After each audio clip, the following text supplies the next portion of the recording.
Goeiemôre en welkom by ons weeklikse oordeenking. Paasnaweek soos gister genoem het, is oor 2 weke en as voorbereiding vir Palmsondag kyk ons na 5 van die klein profete. En weer eens net as 'n voetnota, die klein profete is vir ons soms moeilik om te verstaan, vir ons moderne oor, want dit is dikwels onbekend. Dit het nie noodwendig 'n storie of 'n verhaal nie, behalwe vir Jona. Dit het baie beeldspraak en benodig soms baie konteks en in 'n gejaagde wêreld gee ons nie baie aandag aan nie, maar dit leer ons iets van God se karakter en sy behoeftes en hoe sy volk van daardie tyd Jesus se koms sou verstaan en geïnterpreteer het. Met ander woorde, dit help ons dat ons nie ons opinie op die Bybel wil plaas nie, maar vra wat wil God vir ons sê. En vandag is natuurlik Dinsdag en ons kyk na die boek van Nahum. Nahum spreek profesie oor Ninive uit, dieselfde stad waarna Jona natuurlik moes gaan, en soortgelyk aan Obadja wat ons gister na gekyk het, het dit 'n sterk klem op God se geregtigheid. Maar dit fokus nie hierdie keer op Edom nie, maar op die Assiriërs, en die Assiriërs was natuurlik die groot wêreldmag van wat regeer het voor Babylonië, dit wil sê het gebeur voor Obadja, en hulle het die 12 stamme, of 10 van die 12 stamme van Israel, die Noordryk totaal verwoes en is beskou as een van die wreedste oorlogvoerders in die ganse geskiedenis. Kom ons luister dan saam na die woord van die enigste en lewende Here soos dit opgeskrywe staan in Nahum hoofstuk 1 van vers 1 tot 8. Profesie oor Ninive. Boek van die Openbaring Nahum die Elklusiet. Die Here is 'n besittelike God en hy wreek hom. Die Here neem wraak met woede. Die Here wreek hom op sy teenstanders. Hy is toornig teenoor sy vyande. Die Here is geduldig, maar geweldig sterk. Die Here laat beslis niks ongestraf nie. Deur donderstorm en orkaan loop sy pad. Wolke is die stof van sy voete. Hy berisp die see en laat dit opdroog. Al die riviere laat hy wegdroog. Basan en Karmel verdor. Die bloeisels van Libanon verwelk. Die berge bewe voor hom, die heuwel stort ineen. Die aarde lê verwoes voor hom, ja, die wêreld met al sy bywoners. Wie kan staande bly voor sy verontwaardiging? Wie kan sy brandende toorn weerstaan?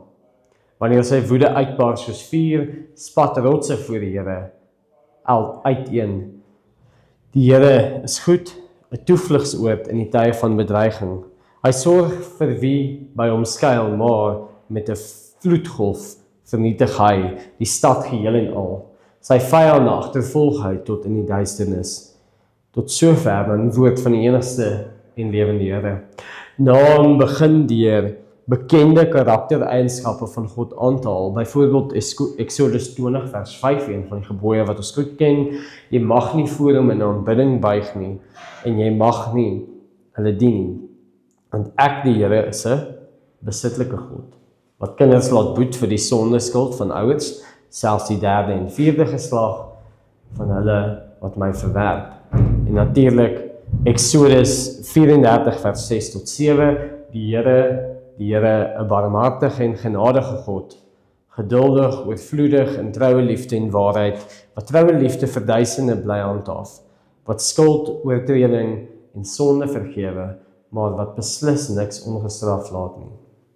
Wat vir die sondeskuld van ouers, kinders en kleinkinders laat boet, ook die 3de en 4de geslag. Deur hierdie aand en al wys Nahum hoe diep God se geregtigheid is aan sy karakter en sy wese.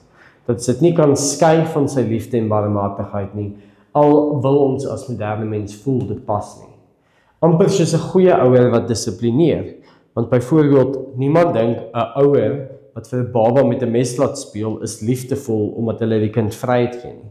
En soortgelyk moet God straf en dissiplineer vir ons eie beswil. Daarom wil ek vandag fokus op hoe die oordeel van God vandag op toepassing is van die sonde wat binne ons is. Hoe God se geregtigheid deel is van ons heiligmaking proses. En hoe God vir ons dan 'n toevlugsoord word in 'n sondige wêreld as ons bekeer en berou oor die sonde wat ons gedoen het. Want soos vers 6 sê, Wie kan staande bly voor sy verontwaardiging? Wie kan sy brandende toring weerstaan? Wanneer sy woede uitbars soos 'n vuurspat rotse voor hom alleen. Kom ons dink vandag in ons voorbereiding vir Palm Sondag oor ons sonde en ons eie berou en besef hoe dit nie voor God kan staan nie en besef hoe ons moet toelaat dat God ons heilig. Kom ons toets ons harte en wees regtig lief vir die tug van God oor ons pad, wat hy oor ons pad stuur, al is dit onaangenaam, want ons weet, swaar kry kweek volharding, en volharding kweek egtheid van geloof, en egtheid van geloof kweek hoop. En die hoop beskaam nie, want God het sy liefde in ons harte uitgestort deur die Heilige Gees wat hy aan ons gegee het. Kom ons bid saam.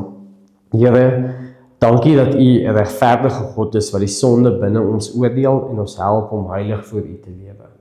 Help ons vandag om opreg oor ons sondes te berou, oor die sonde wat ons teen U gedoen het en om te vertrou dat U belofte van vergifnis waar is. Amen. Dit is dan ons oordenking vir vandag en dan sien ons julle môre vir die volgende klein profeet.